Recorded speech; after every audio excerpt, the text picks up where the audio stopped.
Welcome to GK facts. स्वागत है आप सभी का आपके अपने यूट्यूब चैनल जीके फैक्ट्स में। आज की डेट है 25 अप्रैल 2021 और जानेंगे आज के इंपॉर्टेंट करंट अफेयर्स को। साथ में हर क्वेश्चन के इंपॉर्टेंट पॉइंट्स को हम इस वीडियो में डिस्कस करेंगे। अच्छा, इस वीडियो की पीडीएफ फाइल का लिंक वो मैंने नीचे डिस्क्रिप्शन बॉक्स में दे दिया है, तो आप उस लिंक पर क्लिक करके पीडीएफ को डाउनलोड कर सकते हैं। वीडियो को एंड तक जरूर देखिएगा क्योंकि वीडियो के एंड में आपसे क्वेश्चन पूछूंगा जिसका आंसर आपको कमेंट बॉक्स में कमेंट करके बताना है। साथ में इस वीडियो में आपके लिए एक मोटिवेशन भी है, तो उसे भी आप जरूर ध्यान से सुनिएगा। तो चलिए वीडियो को स्टार्ट करते हैं और देखते हैं आज का सबसे पहला क्वेश्चन।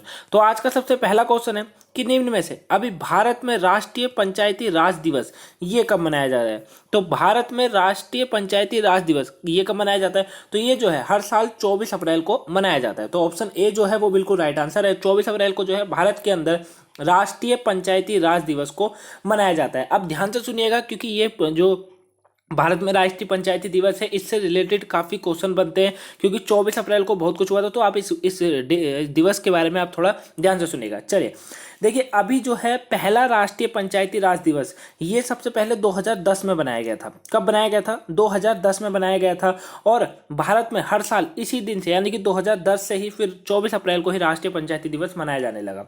24 अप्रैल को 1993 के अंदर 1993 में 24 अप्रैल को ही जमीनी स्तर पर सत्ता का विकेंद्रीकरण किया गया था। क्या किया गया था? सत्ता का विकेंद्रीकरण किया गया था। यानी कि इतिहास का सबसे महत्वपूर्ण दिन इसी को माना जाता है, क्योंकि इस दिन संविधान में 73वां संविधान संशोधन हुआ था। कौन सा हुआ था? 73वां संविधान संशोधन हुआ था, अधिनियम हुआ था। और 1992 के जरिए पंचायती राज व्यवस्था लागू हो गई थी। और यहीं से इसी तारीख को ही 1992 में जो है 1992 के अंदर जो पंचायती राज व्यवस्था थी उसको लागू कर दिया गया था 24 अप्रैल में ही। वहीं राजस्थान पहला राज्य था जिसमें 1959 में दिव्यांग प्रधानमंत्री जवाहरलाल नेहरू के समय में पंचायती राज व्यवस्था लागू करी गई थी। तो याद रखिएगा, इंपॉर्टेंट पॉइंट्स है जो भी मैंने आपको बताए हैं। अच्छा, 24 अप्रैल को ही और भी दिवस मनाए जाते हैं। अब वो कौन कौन से दिवस है तो आप ध्यान से सुनिएगा। देखिए, 24 अप्रैल को अभी विश्व प्रयोगशाला पशु दिवस भी मनाया जाता है। क्या मनाया जाता है?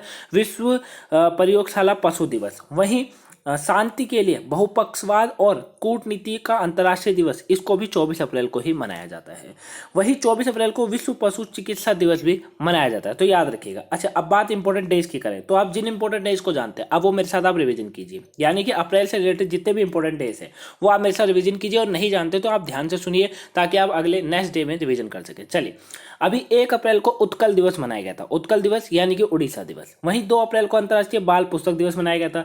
4 अप्रैल को अंतर्राष्ट्रीय खदान जागरूकता दिवस मनाया गया था। 5 अप्रैल को इंटरनेशनल डे ऑफ कंसर्न मनाया गया था। 6 अप्रैल को विकास और शांति हेतु अंतर्राष्ट्रीय खेल दिवस मनाया गया था। वहीं 7 अप्रैल को विश्व स्वास्थ्य दिवस मनाया गया था। क्या मनाया गया था? विश्व स्वास्थ्य दिवस। 8 अप्रैल को अंतर्राष्ट्रीय रोमा दिवस मनाया गया था। 9 अप्रैल को सीआरपीएफ शौर्य दिवस मनाया गया था। वहीं 10 अप्रैल को विश्व होम्योपैथी दिवस मनाया गया था। 11 अप्रैल को 2 दिवस मनाए गए थे, एक अंतर्राष्ट्रीय लुई दिवस और दूसरा भारत में राष्ट्रीय सुरक्षित मर्तत्व दिवस। क्या मनाया गया था? भारत में राष्ट्रीय सुरक्षित मर्तत्व दिवस। 12 अप्रैल को मानव अंतरिक्ष उड़ान का अंतर्राष्ट्रीय दिवस मनाया गया था। 13 अप्रैल को अंतर्राष्ट्रीय पगड़ी दिवस मनाया गया था। 14 अप्रैल को विश्व चगास रोग दिवस मनाया गया था। वहीं 15 अप्रैल को विश्व कला दिवस मनाया गया था। 16 अप्रैल को विश्व आवाज दिवस मनाया गया था। 17 अप्रैल को विश्व होमोफिलियो दिवस मनाया गया था। क्या मनाया गया था? विश्व होमोफिलियो दिवस, यह 17 अप्रैल को मनाया गया था। वहीं 18 अप्रैल को स्मारक और स्थलों के लिए अंतर्राष्ट्रीय दिवस मनाया गया था। 19 अप्रैल को विश्व यकृत दिवस मनाया गया था। 20 अप्रैल को यूएनओ चीनी भाषा दिवस मनाया गया था। क्या मनाया गया था? यूएनओ चीनी भाषा दिवस। वहीं 21 अप्रैल को 2 दिवस मनाए गए थे, एक विश्व रचनात्मक और नवचार दिवस और दूसरा भारत में सिविल सेवा दिवस भी। ये जो है दोनों 21 अप्रैल को मनाए गए थे। वहीं 22 अप्रैल को विश्व पृथ्वी दिवस मनाया गया था और अभी 23 अप्रैल को विश्व पुस्तक एवं कॉपीराइट दिवस मनाया गया था। तो इंपॉर्टेंट डेज है, आप रिविजन जरूर करते रहिए। नेक्स्ट क्वेश्चन है आज का, निम्न में से किसने covidgin.com पोर्टल लॉन्च किया है? तो किसके द्वारा ये अभी जो है कहाँ पर ये covidgin.com पोर्टल को लॉन्च किया गया है? तो ये जो लॉन्च किया गया है वो किया गया है गुरुग्राम के अंदर। तो ऑप्शन बी बिल्कुल राइट आंसर है। गुरुग्राम के अंदर जो है covidgin.com पोर्टल को अभी लॉन्च किया गया है। तो याद रखिएगा, गुरुग्राम के अंदर इसको अभी लॉन्च किया गया है। नेक्स्ट क्वेश्चन है, किस राज्य के मुख्यमंत्री वर्ल्ड सिटीज कल्चर फोरम 2021 से भारत का प्रतिनिधित्व करेंगे? तो किस राज्य के मुख्यमंत्री जो वर्ल्ड सिटीज कल्चर फोरम 2021 से भारत का प्रतिनिधित्व करेंगे? तो ये जो कहेंगे वो करेंगे दिल्ली के मुख्यमंत्री केजरीवाल जी के द्वारा। तो ऑप्शन सी बिल्कुल राइट आंसर है। दिल्ली के मुख्यमंत्री हैं केजरीवाल, उनके द्वारा जो है वर्ल्ड सिटीज कल्चर फोरम 2021 से भारत का प्रतिनिधित्व यही करेंगे। याद रखिएगा केजरीवाल के द्वारा इसको अभी किया जाएगा। ठीक है, ये 8 शहर में इसका जो है सदस्य हैं, आयोजित जो सदस्य हैं वो 8 शहर में हैं, जैसे कि लंदन, न्यूयॉर्क सिटी है, टोक्यो है, शंघाई, पेरिस, इस्तांबुल, सिडनी और जोहान्सबर्ग में भी जो है यहाँ पर भी इसका आयोजन होगा। तो भारत से जो प्रतिनिधित्व करेंगे वो दिल्ली के मुख्यमंत्री हैं केजरीवाल जी, उनके द्वारा किया जाएगा। तो याद रखिएगा। अच्छा, बात अब दिल्ली की करें क्योंकि दिल्ली के मुख्यमंत्री करेंगे। तो देखिए ये है दिल्ली के बारे में कुछ इंपॉर्टेंट पॉइंट, जिन पॉइंट्स को आप जानते हो मेरे साथ रिवीजन कीजिए। चलिए, अभी मनीष सिसोदिया कोविड-19 प्रबंधन के लिए नोडल अधिकारी के रूप में अभी नियुक्त किए गए हैं। वहीं राज्य ने वायु प्रदूषण को कम करने के तरीके चर्चा करने के लिए 2 दिवसीय डिजिटल गोलमेज सम्मेलन का आयोजन किया है। द्विवार्षिक IAF कमांडर सम्मेलन 2021 का आयोजन किया गया है दिल्ली के अंदर। वहीं गरीब छात्रों के लिए लेब ऑन व्हील्स कार्यक्रम को शुरू किया गया है। भारत कोराई मैत्री पार्क का उद्घाटन भी अभी कहाँ किया था? ये दिल्ली के अंदर हुआ था। तो अभी ISF शूटिंग विश्व कप 2021 की शुरुआत भी दिल्ली में हुई। एशिया बॉक्सिंग चैंपियनशिप की शुरुआत हुई दिल्ली में।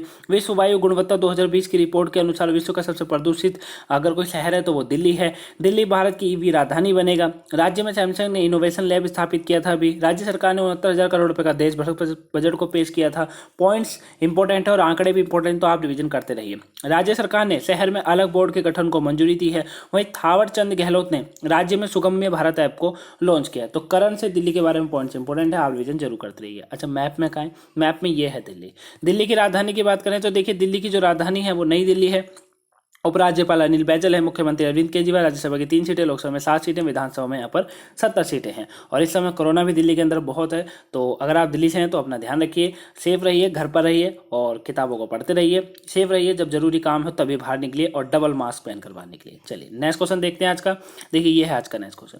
हाल ही में आयोजित विश्व युवा मुक्केबाजी चैंपियनशिप में भारत ने कितने स्वर्ण पदक जीते? अभी तो युवा मुक्केबाजी चैंपियनशिप में भारत ने कितने स्वर्ण पदक जीते? तो अभी टोटल भारत ने 7 स्वर्ण पदक इसमें जीते हैं। तो ऑप्शन डी बिल्कुल राइट आंसर है। 7 पदक भारत के नाम रहे किसमें? युवा मुक्केबाजी चैंपियनशिप में। नेक्स्ट क्वेश्चन है, हाल ही में अमित मिस्त्री का निधन हो गया, ये कौन थे? तो अभी अमित मिस्त्री का निधन हुआ है, वह कौन थे? तो ये एक बहुत प्रसिद्ध अभिनेता थे, आपने इन्हें बहुत टेलीविजन में और मूवियों में देखा है। तो अमित मिस्त्री जिनका अभी निधन हुआ है, ये एक अभिनेता थे। इमेज में देखिए, अब आपको याद आ जाएगा, ये थे अमित मिस्त्री। और हमने इन्हें बहुत टेलीविजन में, टीवी में काम करते हुए, फिल्मों में काम करते हुए बहुत बार देखा है। तो अभी इनका निधन हो गया और इनका जो निधन हुआ है ये 47 ईयर्स के थे, हार्ट अटैक की वजह से इनका निधन हुआ है।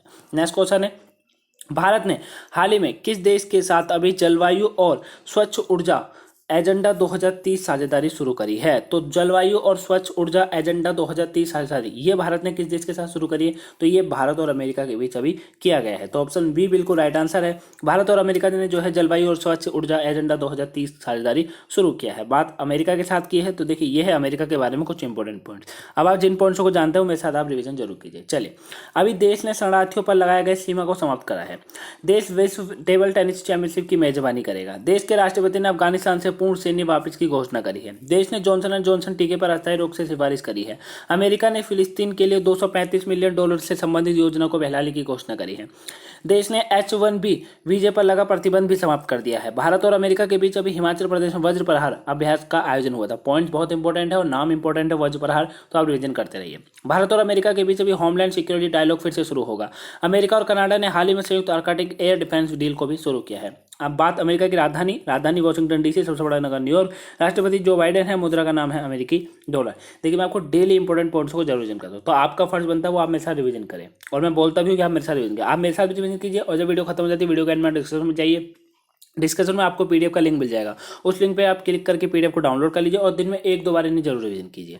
कोशिश कीजिए 2-3 बार से ज़्यादा आप इनको रिवीजन करें। इससे देखिए क्या होगा, अगर आप जीके फैक्ट्स पर डेली करंट की वीडियो देखते हैं और पूरा वॉच करते हैं तो आपको ऑलमोस्ट ये सारे जो भी हैं आपको पॉइंट्स है ये याद हो गए होंगे। मैं आपको हर दिन, चाहे वो देश से हो चाहे वो हमारे किसी भी राज्य से हो, मैं आपको इंपॉर्टेंट पॉइंट्स को जरूर रिवीजन करता हूँ ताकि आपको करंट अफेयर के क्वेश्चनों को याद ना करना पड़े, क्योंकि याद करी हुई चीज़ आज याद रहेगी कल नहीं रहेगी। तो इसलिए मैं डेली आपको रिवीजन करता हूँ ताकि आपको रिवीजन होता रहे, और आप रिवीजन करते रहेंगे तो आपके दिमाग में भी बने रहेंगे और आपकी नॉलेज भी हमेशा बढ़ती रहेगी। और सबसे इंपॉर्टेंट चीज़, आपका एग्जाम में टाइम बचेगा और करंट अफेयर से एक भी क्वेश्चन आपका गलत नहीं जाएगा अगर आप डेली वीडियो को पूरा वॉच करते हैं तो आप रिवीजन करते रहिए, रिवीजन करना ना छोड़िए। चलिए अब बात आज के मोटिवेशन की करते हैं। देखिए ये है आज का मोटिवेशन। लक्ष्य एक होता है और रास्ते अनेक, कभी रास्ते बंद हो जाएं तो रास्ते बदलो, लक्ष्य नहीं। तो याद रखिएगा कि लक्ष्य एक होता है और रास्ते अनेक होते हैं, ठीक है। और कभी कभी ऐसा होता है कि रास्ते बंद हो जाते हैं, लेकिन आप रास्ता बदल लो, लक्ष्य मत बदलो, ठीक है। तो बहुत से लोग क्या कर लेते हैं, इसका उल्टा करते हैं। वो जब रास्ता बंद हो जाता है तो वो अपना लक्ष्य भी बंद कर लेते हैं या फिर अपना लक्ष्य ही बदल लेते हैं। तो देखिए ऐसा मत कीजिएगा कभी भी लाइफ में कि रास्ते बंद हो जाएं तो आप अपना लक्ष्य ही बदल लें। देखिए जैसे आजकल की अगर बात करें तो भारत के अंदर अभी कोविड, पूरे विश्व में भारत के अंदर अभी कोविड सबसे ज़्यादा भारत के अंदर है, ठीक है। तो बहुत से लोग होंगे कि डिमोनेटाइजेशन हो गए होंगे, डिमोनेटाइज हो गए होंगे कि नहीं अब तो नहीं होगा, अब सब कुछ वापस आने में बहुत टाइम लगेगा। देखिए ऐसा कुछ नहीं होता है, आप अपनी मेहनत पूरी लगन से कीजिए, आप अपने 100% दीजिए हर दिन, चाहे कोविड कितना भी हो। घर में रहिए, सेफ रहिए, ठीक है। जब ज़रूरत हो तभी बाहर जाइए, लेकिन जब ज़रूरत नहीं है तो प्लीज़ ना बाहर जाइए। और जितना हो सके आप हेल्प भी कीजिए लोगों की, ये नहीं है कि आप हमेशा लोगों की हेल्प ना करें। देखिए हेल्प जरूर कीजिए, अगर जितना आपसे हो सकता है उतना हेल्प भी कीजिए, और ज़्यादातर कोशिश कीजिए आपकी घर पे रहिए। और अपना, अगर आप एक स्टूडेंट हो तो आपको तो पढ़ाई के अलावा दूसरा काम होना ही नहीं चाहिए, ठीक है। अगर चलिए होता भी है, बहुतों को बहुत सारे काम होते हैं, तो आप जरूरत है तभी बाहर जाइए, अगर जरूरत नहीं है तो मत जाइए बाहर, और घर पर ही सेफ रहिए। और अपना लक्ष्य जो आपने सोच रखा है उसे सोच के रखिए, ठीक है। चीज़ों को वापस दोबारा आने में थोड़ा टाइम लगेगा लेकिन आएंगे जरूर, तो वेट कीजिए और अपना मेहनत करते रहिए, क्योंकि जब चीज़ें वापस आएंगी, जब कुछ भी चीज़ होगी, जैसे कि वैकेंसियाँ हो गई या नौकरियाँ हो गई, जब आएंगी तो बहुत नीड होगी, और उस समय अगर आपकी प्रिपरेशन अच्छे से नहीं होगी, आपकी तैयारी अच्छे से नहीं होगी, तो आपका कोई फ़ायदा नहीं था फिर, ठीक है। तो इसलिए तैयारी जरूर कीजिए, अपने लक्ष्य को ये मत सोचिए कि अभी तो रास्ते बंद हो गए। देखिए रास्ते बंद जरूर है लेकिन खुलेंगे भी जरूर, ठीक है। और जब खुलेंगे तो आपको प्रिपरेशन आपकी इतनी होनी चाहिए कि आप उसमें टॉप करें फिर। तो इसलिए रास्ते बंद होने पर अपने लक्ष्य को ना बदलें और लक्ष्य पर हमेशा पढ़ते रहें, मेहनत करते रहें। यही मैं आपको डेली समझाता हूँ, बुक्स को पढ़ते रहिए। तो ये है आज का मोटिवेशन, आपको कैसा लगा है कमेंट बॉक्स में बताइएगा जरूर। घर पे रहिए, फिर बोल रहा हूँ घर पे रहिए, सेफ रहिए, और जब जरूरत हो तभी बाहर निकलिए। तो कैसा लगा है मोटिवेशन कमेंट बॉक्स में बताइएगा जरूर। पसंद आया हो तो वीडियो को लाइक कीजिएगा, चैनल में नए हैं तो चैनल को सब्सक्राइब कर लीजिए, क्योंकि जीके फैक्ट्स आपको डेली करंट अफेयर्स की वीडियो और मोटिवेशन के साथ मिलती है। तो आप इस चैनल को सब्सक्राइब कर लीजिए, और गाइस शेयर करना ना भूलिएगा, शेयर जरूर करिए। चलिए अब देखते हैं आज का नेक्स्ट क्वेश्चन। देखिए ये है आज का नेक्स्ट क्वेश्चन। अभी केंद्र सरकार ने किस देश से मोबाइल ऑक्सीजन उत्पादन संयंत्रों को एयरलिफ्ट करने का निर्णय लिया है? तो अभी किस देश से किया गया है ये? तो ये जो किया गया है वो किया गया है किससे? ये जर्मनी के द्वारा किया गया है। तो ऑप्शन सी बिल्कुल राइट आंसर है। जर्मनी से जो है अभी भारत ने जो है मोबाइल ऑक्सीजन उत्पादन संयंत्रों को एयरलिफ्ट करने का निर्णय लिया गया है। बात जर्मनी की करें, जर्मनी की जो राजधानी वो बर्लिन है, और यहाँ के जो राष्ट्रपति हैं उनका नाम है फ्रैंक वाल्टर, ठीक है। फ्रैंक वाल्टर यहाँ के राष्ट्रपति हैं, और यूरो यहाँ की मुद्रा का नाम है। तो याद रखिएगा। नेक्स्ट क्वेश्चन है आज का, निम्न में से नेशनल मंडेला विश्व मानवतावादी पुरस्कार 2021 किसने जीता है? तो अभी नेशनल मंडेला विश्व मानवतावादी पुरस्कार 2021 ये किसने जीता है? तो ये रुमाना सिन्हा ने जीता है। तो ऑप्शन डी बिल्कुल राइट आंसर है। रुमाना सिन्हा जो है, इन्हों के द्वारा नेशनल मंडेला विश्व मानवतावादी पुरस्कार 2021 को जीता गया है। इमेज में देखिए ये है रुमाना सिन्हा। नेक्स्ट क्वेश्चन है, हाल ही में आई रिपोर्ट के अनुसार देश में मलेरिया के मामले में कितने प्रतिशत की कमी आई है? तो अभी देश में मलेरिया के मामले में कितने प्रतिशत की कमी आई है? तो अभी जो कमी आई है वो 84% की आई है। तो ऑप्शन ए बिल्कुल राइट आंसर है, 84% की आई है, क्योंकि अभी तो कोविड चल रहा है तो आना तो बनता ही है प्रतिशत कमी, ठीक है। तो अभी मलेरिया की जो कमी आई है वो कितनी आई है? 84% आइए। नेक्स्ट क्वेश्चन है, निम्न में से डीआरडीओ ने किस शहर में कोविड अस्पताल स्थापित करने की घोषणा करी है? तो डीआरडीओ ने किस शहर में कोविड अस्पताल स्थापित करने की घोषणा करी है? तो ये अहमदाबाद में की गई है। तो ऑप्शन बी बिल्कुल राइट आंसर है। अहमदाबाद के अंदर जो है डीआरडीओ अपना कोविड अस्पताल जो है स्थापित करेगा। बात डीआरडीओ की करें, डीआरडीओ की डीआरडीओ की पूरी फुल फॉर्म की बात करें तो देखिए डीआरडीओ यानी कि defence research and development organisation. क्या होता है? Defence research and development organisation, और हिंदी में बोले तो रक्षा अनुसंधान एवं विकास संगठन। क्या होता है? रक्षा अनुसंधान एवं विकास संगठन। इसकी जो स्थापना हुई थी वो 1958 के अंदर हुई थी। कब हुई थी? 1958 में हुई थी। मुख्यालय नई दिल्ली के अंदर है और इसके जो उत्तरदायी मंत्री होते हैं वो राजनाथ सिंह है, यानी कि रक्षा मंत्री जो भी होंगे वो इसके उत्तरदायी मंत्री होते हैं। और इस समय जो इसके कार्यपालिका यानी कि इसके अध्यक्ष हैं उनका नाम है डॉक्टर जी सतीश रेड्डी। कौन है? डॉक्टर जी सतीश रेड्डी। नेक्स्ट क्वेश्चन है आज का, निम्न में से एचडीएफसी बैंक के चेयरमैन किसे नियुक्त किया गया है? तो अभी एचडीएफसी बैंक का चेयरमैन किसे नियुक्त किया गया? तो ये अतुना चक्रवर्ती को नियुक्त किया गया है। तो ऑप्शन सी बिल्कुल राइट आंसर है। अतुना चक्रवर्ती जो है ये एचडीएफसी बैंक के अभी नए चेयरमैन को नियुक्त किया गया है और ये 5 टाइम के लिए यानी कि कुछ ही समय के लिए इन्हें नियुक्त किया गया है। अब ये क्वेश्चन जो है वो नियुक्ति से है। बात नियुक्ति से इंपॉर्टेंट पॉइंट्स की करें तो देखिए ये है नियुक्ति से कुछ इंपॉर्टेंट पॉइंट, जिन पॉइंट्स को आप जानते हो मेरे साथ रिविजन कीजिए। अभी वित्त वर्ष 2022 के लिए नेस्कॉम कंपनी के अध्यक्ष के रूप में रेखा मेनन को नियुक्त किया गया है। पॉइंट्स और नाम दोनों इंपॉर्टेंट है। के माधवन के स्टार इंडिया कंपनी के अध्यक्ष के रूप में नियुक्त किया गया है। सिद्धार्थ लोगाजाम NADA के महानिदेशक नियुक्त किए गए। नाम और पॉइंट दोनों इंपॉर्टेंट है। तरुण बजाज राजस्व सचिव के रूप में अभी नियुक्त किए गए हैं। विराट कोहली वीवो के ब्रांड एम्बेसडर नियुक्त किए गए हैं। भारतीय विमानपत्तन प्राधिकरण के अध्यक्ष के रूप में संजीव कुमार को नियुक्त किया है। सरकार ने S रमण को CDP नियुक्त किया है। Doctor Urjit Patel Britannia industry के अंतरिक्ष निदेशक के रूप में नियुक्त किए गए हैं। सुभाष कुमार ONGC के अध्यक्ष और प्रबंधक निदेशक बने हुए। नीलम साहनी को आंध्र प्रदेश का नया राज्य सचिव नियुक्त किया गया है। नाम और पॉइंट्स दोनों इंपॉर्टेंट है, आप रिविजन करते रहिए। महिंद्रा एंड महिंद्रा ने अनिशा साहा को नया प्रबंधन निदेशक एवं CEO नियुक्त किया है। इंडियन बैंक के कार्यकारी निदेशक के रूप में इमरान आमिर सिद्दीकी नियुक्त किया गया।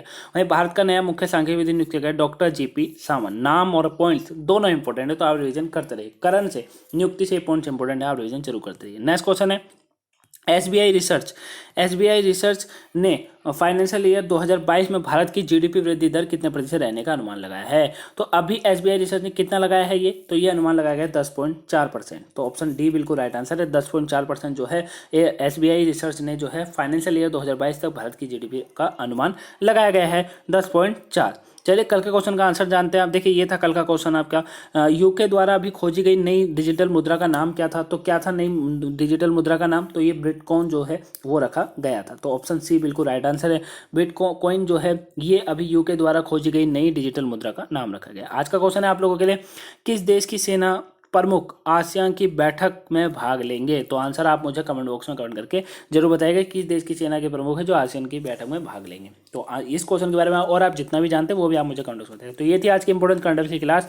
आपको वीडियो कैसी लगी प्लीज कमेंट बॉक्स में बताइए जरूर। वीडियो पसंद आए तो वीडियो को लाइक कीजिएगा। चैनल में नए हैं तो चैनल को सब्सक्राइब कर लीजिए, क्योंकि जीके फैक्ट्स आपको डेली करंट अफेयर्स की वीडियो मिलती है। तो आप इस चैनल को सब्सक्राइब कर लीजिए और गाइस शेयर करना ना भूलिएगा, प्लीज शेयर जरूर कर दीजिएगा। और फिर मैं आपसे एक ही बात बोलूंगा कि प्लीज घर पे रहिए, सेफ रहिए, ठीक है, क्योंकि थोड़ा सा टाइम लगेगा लेकिन सब कुछ सुधर जाएगा। तो आप थोड़ा सा पेशेंस रखिए अपने अंदर और अपना घर पे रहिए, थोड़ा एंजॉयमेंट कीजिए और थोड़ा किताबों को पढ़िए और अपने घर के साथ रहिए, क्योंकि यही टाइम है जो अभी अपने घर वालों के साथ रहने का है। आगे स्थिति कैसी आएगी किसी को नहीं पता है। तो प्लीज़ सेफ रहिए, लोगों को हौसला बढ़ाते रहिए, मोटिवेट होते रहिए। और वीडियो पसंद आ रही है लाइक सब्सक्राइब शेयर कीजिए और गाइस चैनल को सब्सक्राइब जरूर कर लीजिएगा और शेयर करना ना भूलिएगा। तो चलिए मिलते हैं नेक्स्ट वीडियो में।